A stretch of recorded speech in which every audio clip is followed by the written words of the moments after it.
Story by Andrew Larsen and Mike Lowry. My sister loves to read big words and little words, page after page, word after word. My sister loves to write big words and little words, page after page, word after word. Sometimes I pretend I can write too. Big letters and little letters, swirl after swirl, squiggle after squiggle. "What are you doing?" I asked one day while we're sitting at the kitchen table. "I'm writing a story." "I wish I could write a story." "You can. It's easy." "How?" "I know my letters, but I don't know many words." Write what you know. Every story starts with a single word, and every word starts with a single letter. Why don't you start there with a letter? So I get my crayons and my pencils and my pad of paper, and I start to write. I start with a single letter. It's an easy letter. I. That's me. That's a good beginning. Now what's going to happen? How should I know? It's your story. You're the boss.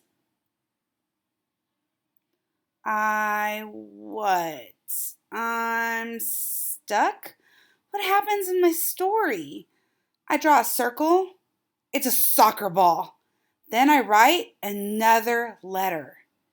It's you, I said to my sister. I'm playing soccer with you. Great! Where are we playing soccer?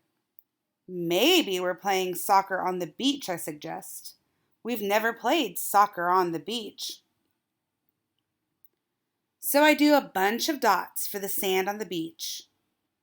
Then I make a bunch of V's, big V's and little V's, wave after wave in the ocean. Now what? What do you mean? You have a beginning. Now we're in the middle of the story. Something else has to happen so we can get to the end. I'm stuck again. I start doodling. I doodle another V, but this time I doodle it upside down.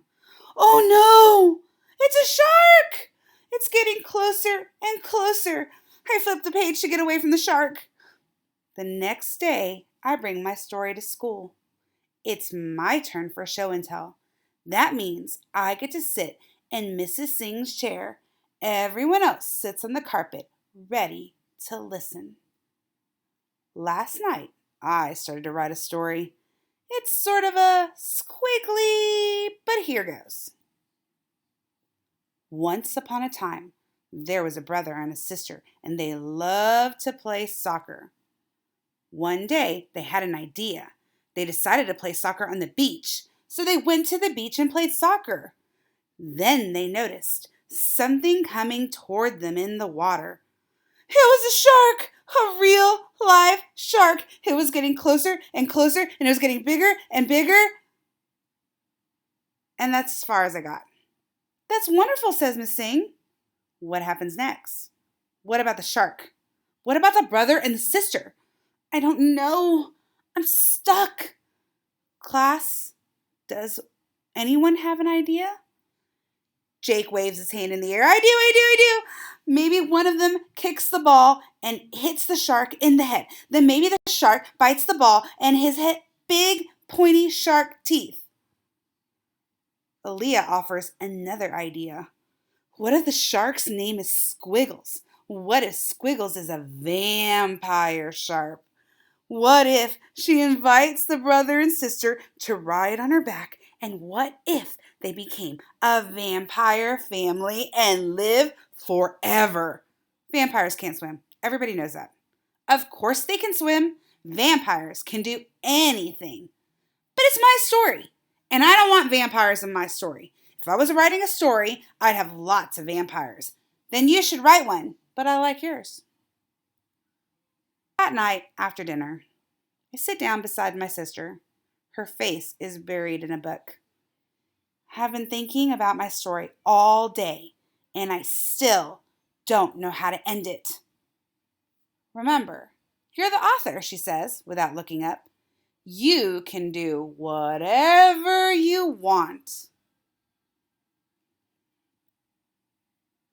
So I get my pencil and I start with a bunch of stars. Then I add a few exclamation marks. My sister told me exclamation marks make things exciting. She's right, it's exciting. I had a couple of slanty lines. What's going on? Asked my sister, looking up from her book. It's nighttime. The stars are out. The shark has gone away, and we decide to take a walk on the beach. That's when we discover this giant rocket ship. That sounds cool. What happens next? We hear a voice. It's counting down. 10, 9, 8, 7, 6, 5, 4, 3, 2, 1. Blast off! Not yet, I say, adding one more squiggle. Just before the rocket blasts off, we spy a Martian looking out through a window. The Martian invites us to climb aboard. That's a great ending. Now I have an idea for my next story. It's going to be about a boy who climbs aboard a rocket ship and takes a trip to Mars. And I think I know just how to begin. The end.